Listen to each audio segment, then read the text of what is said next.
I think all sensible people have the British Constitution as one of their hobbies. It is the most interesting matter to discuss and be informed about. As Dicey argued, it is Parliament that is the defender of the liberties of the people, of our ancient Constitution and of our freedoms. I give way.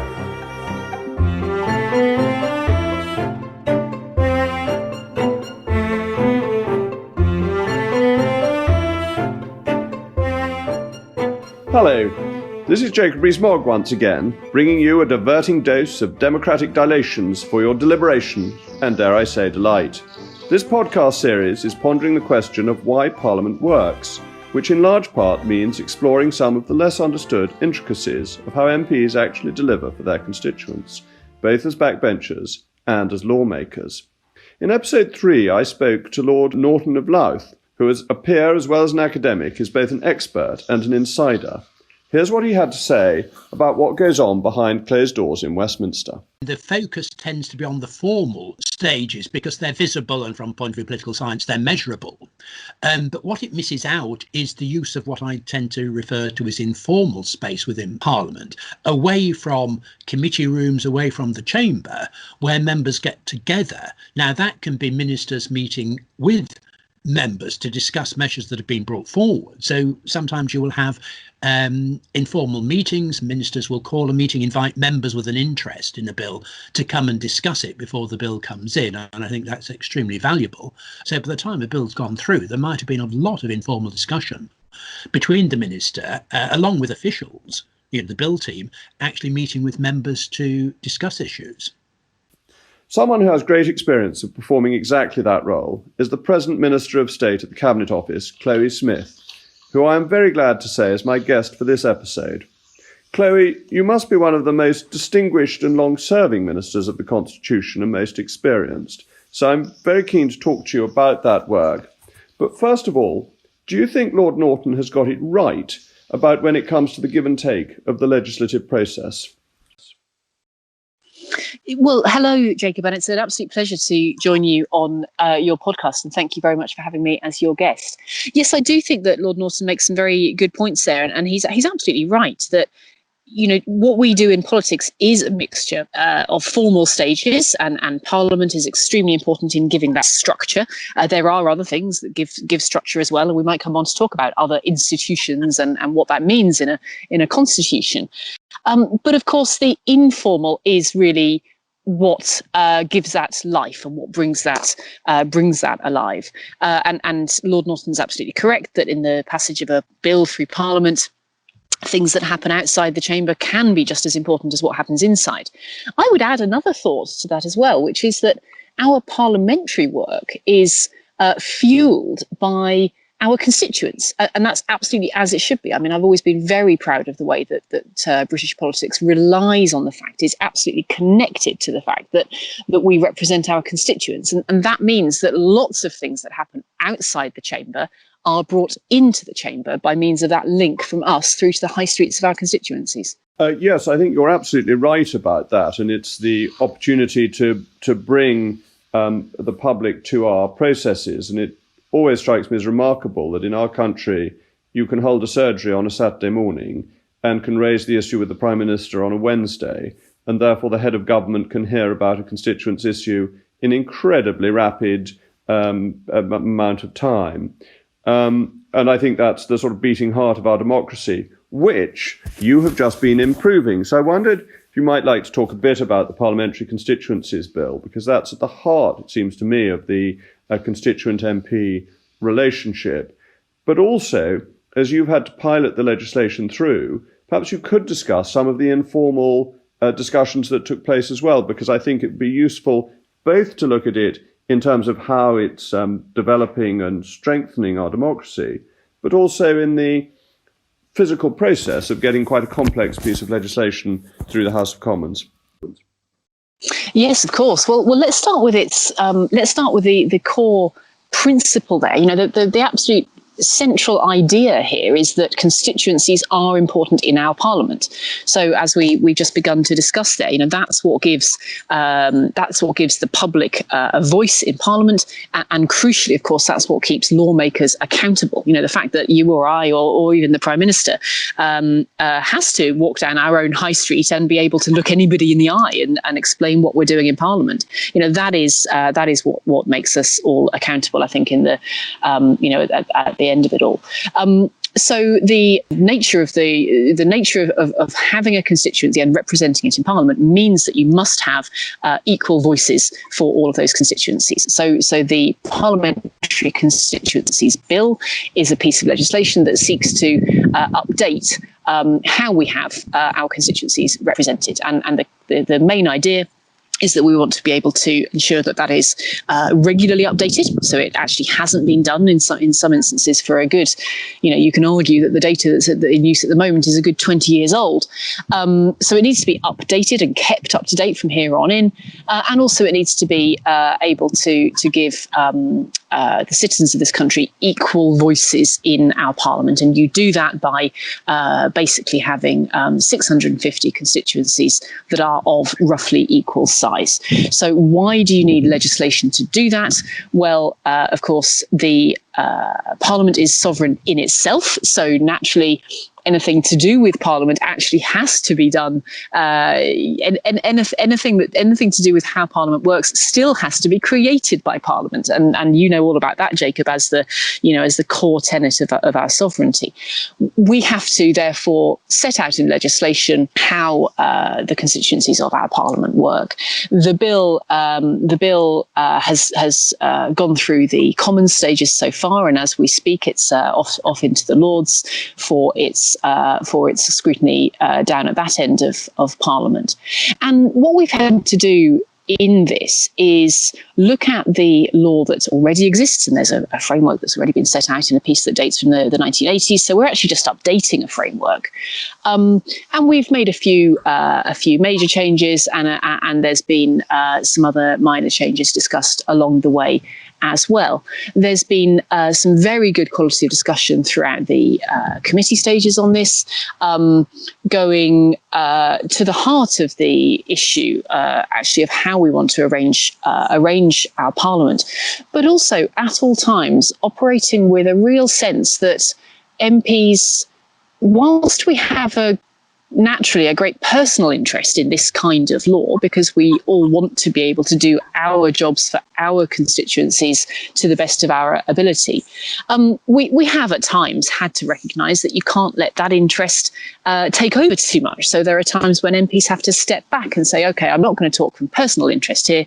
Instead, I'm going to talk from the collective interest. So I think I can report that actually the MPs who've been on the committee with me on this bill have done themselves proud in that sense, and I hope done a good job actually for Parliament overall in terms of that design work, and of course I hope able to report back to citizens, the electorate more broadly, that this is a good design that will serve citizens well. And I think that's so important what you're saying, because as a constituency MP, one doesn't want one's constituency to be changed at all, that every village, every town becomes something that with which one has a relationship, and with the people of those communities that one doesn't want to change. And I think you're right to emphasize that one has to look at a bigger national picture, and to recognize that to have fair constituencies, every so often changes will need to be made to even out the overall situation, even if that means the inconvenience of change within one's own constituency. But I think you made a key improvement in this bill to change it from every 5 years to every 8 years, so that every constituency will last broadly for 2 parliaments. I think when it was going to be a different constituency every parliament, that risked being very confusing and destabilising both for members and for constituents. Well, do you know, Jacob, it's actually even more than that. It's not only confusing and destabilizing, but there's something else very important there as well, which is the notion of accountability. Because if you imagine, if you happen to live in a street which happened to be subject to change, by that process, and ended up in a different constituency from general election to general election. Or you could imagine, there may even be some streets that could be subject of sort of perpetual change, which would be really unfortunate, but is, theoretically possible. You wouldn't have the chance to hold that MP to account regularly and consistently, because the candidates would change, because the seat would change. So that measure of continuity is really important for accountability as well. Yes, and it's also important that this is an independent process, isn't it? Well, I think you're absolutely right on this, Jacob, and this is critical. This is absolutely critical. One of the things that I take a lot of pride in as Minister for the Constitution is the ability to say that Britain has a very strong, historic, established, and effective democracy, and I think there are ways in which we are rightly known for that around the world. There are lots of ways, certainly, I'm sure, that we can continue to improve, and we will, and both you and I in our roles will always look out for those things. But it is the case that independence of our boundaries function, our constituency boundaries function, it is prized. There are models around the world that do it like that as well, and rightly we should be in that company.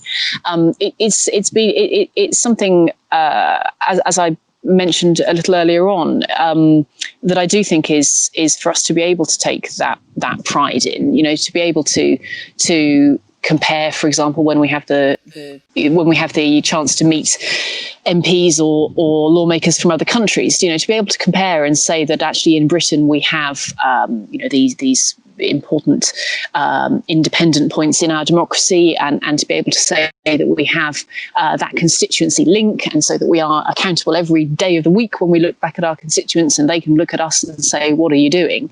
Those things are things that I think do mark us out, and for the better.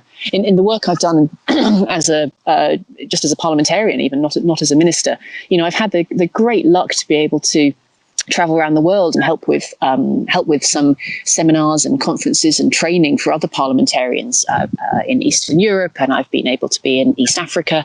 And I think one of the most striking ones actually was in Burma.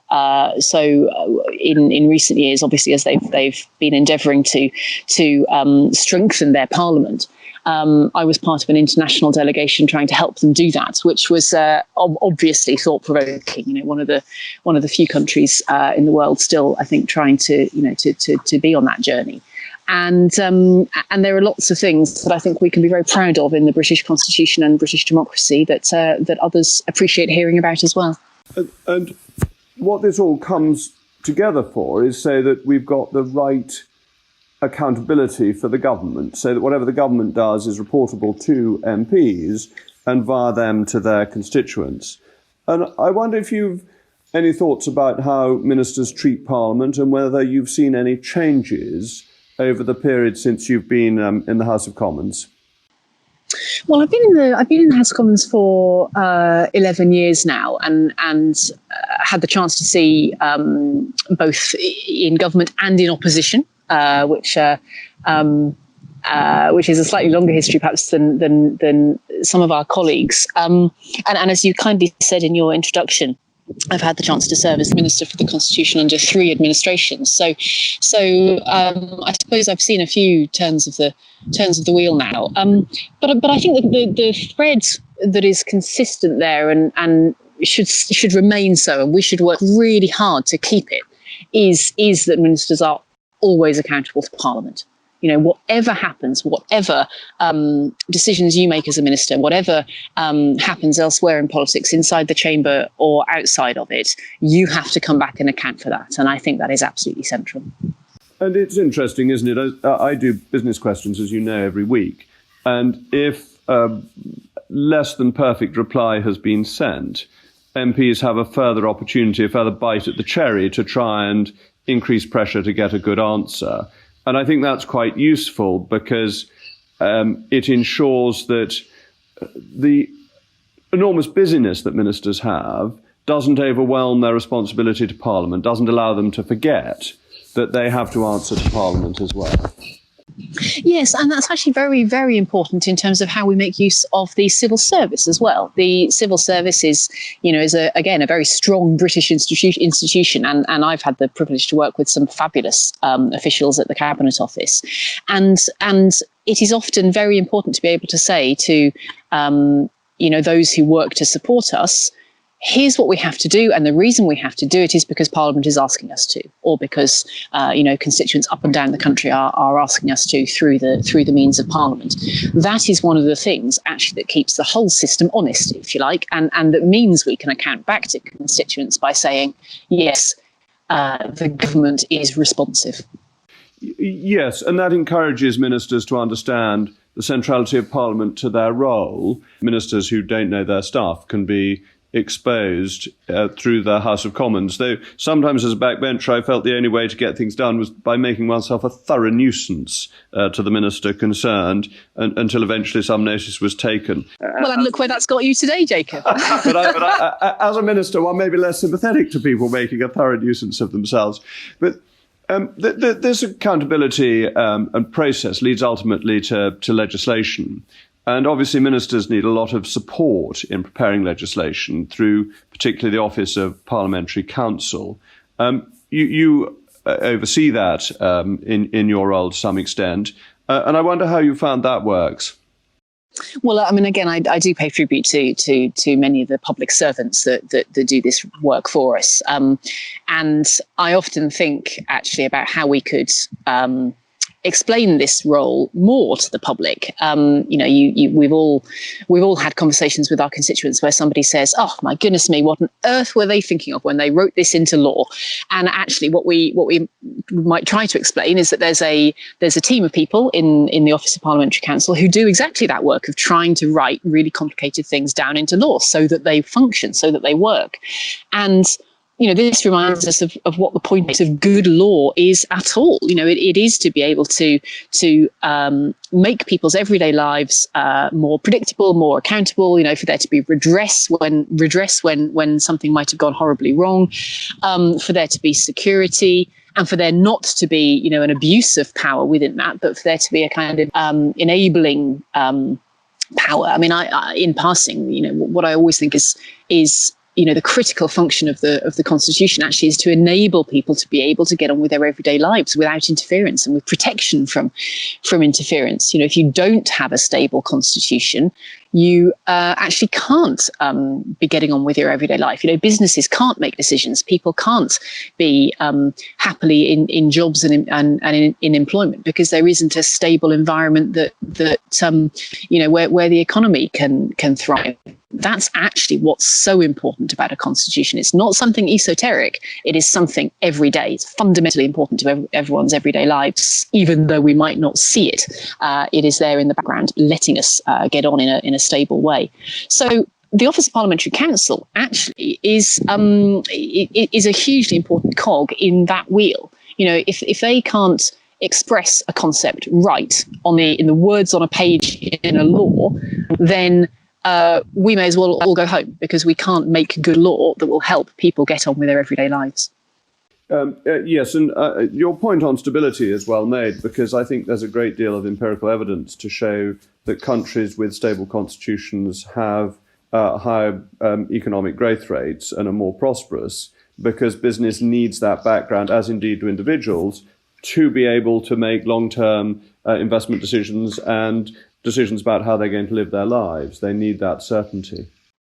Yes, indeed. And unfortunately, in recent British political history, we've seen the opposite of that. We've seen what happens when you have gridlock and you have, institutions sort of at each other's, going against each other, and you've seen the effect that has on people's happiness and prosperity. So I do hope certainly that actually we can do our bit to help British politics thrive.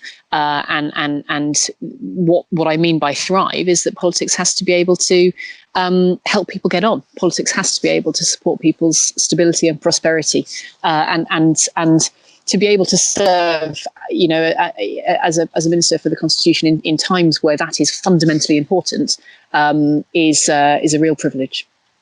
Yes, and I think your point on law being clear is fundamental. The Pepper and Hart judgment that allowed the courts to look at what was said in Parliament to try and understand law indicates that the law hadn't been very well written, because otherwise that wouldn't have been necessary. And that's where the Office of Parliamentary Counsel is so important, that we get that right. But within this great area of stability, there is also change, and I know, again, you're at the forefront of this, in terms of dealing with digital democracy and how our system adapts to that whilst maintaining all the protections that we have, but also the freedoms, particularly freedom of speech. Yes, indeed, and these are, these really are the core principles that we see in our democracy time and again.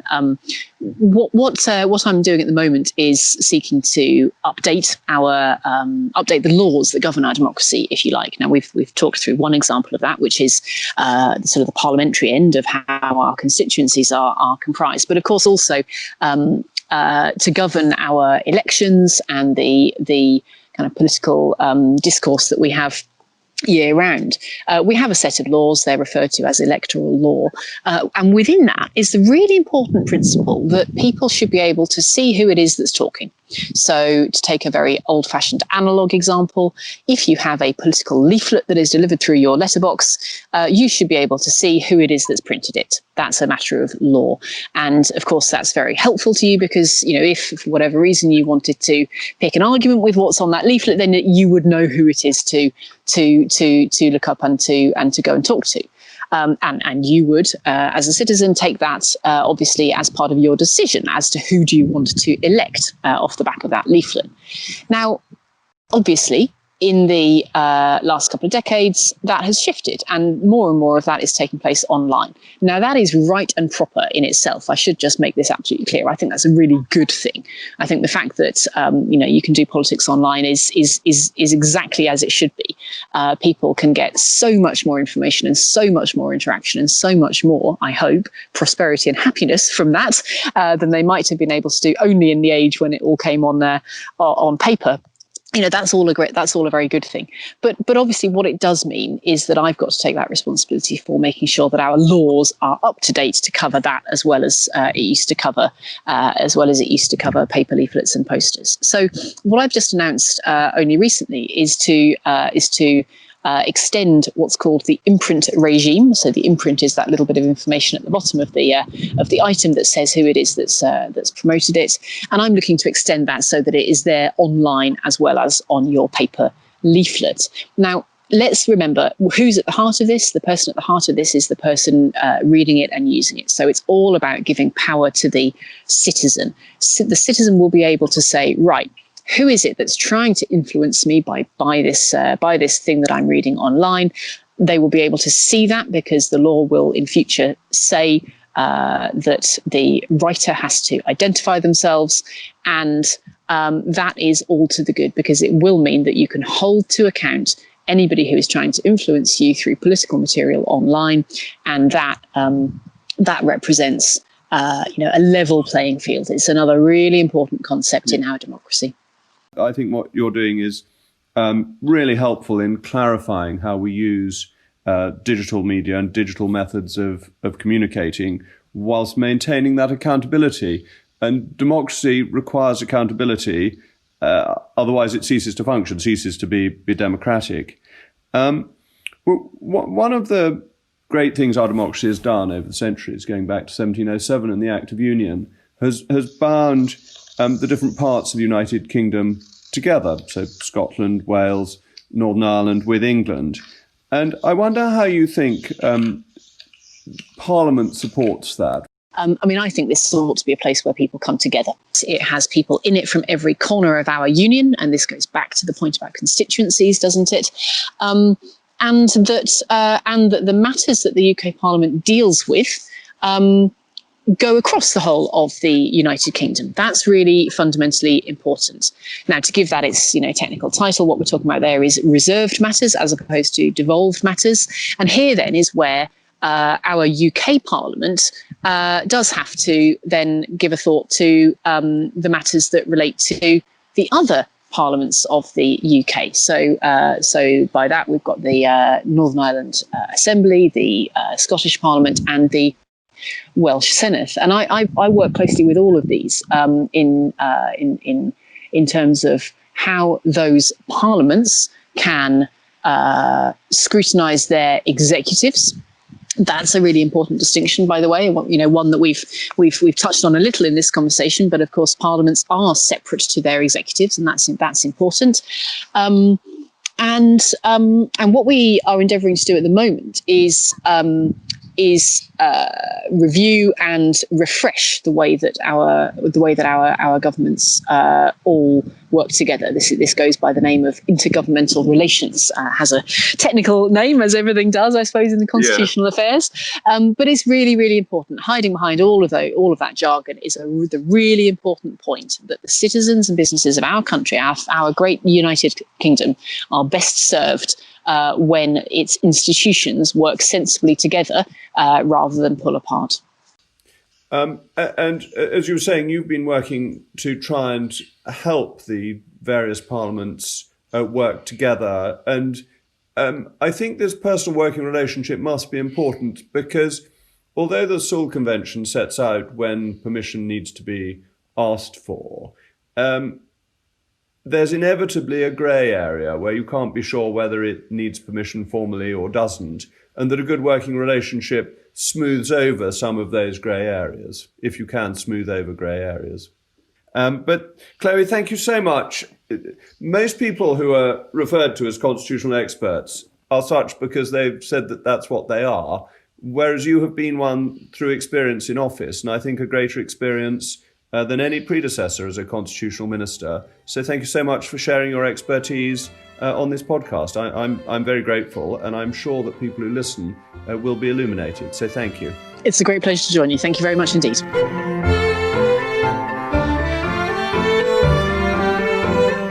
As leader of the House of Commons, I spent a lot of my time in the Palace of Westminster. So it was absolutely fascinating to hear from an experienced minister about her thoughts on the role she plays linking up her department with her parliamentary colleagues. In the course of that very interesting discussion, Chloe mentioned the office of the Parliamentary Council, the team of government lawyers who do so much hard work behind the scenes to draft bills. In episode 5, I will be talking to the person who runs the team, the first Parliamentary Council, to find out more about her extraordinary and crucial work. Until then, goodbye for now.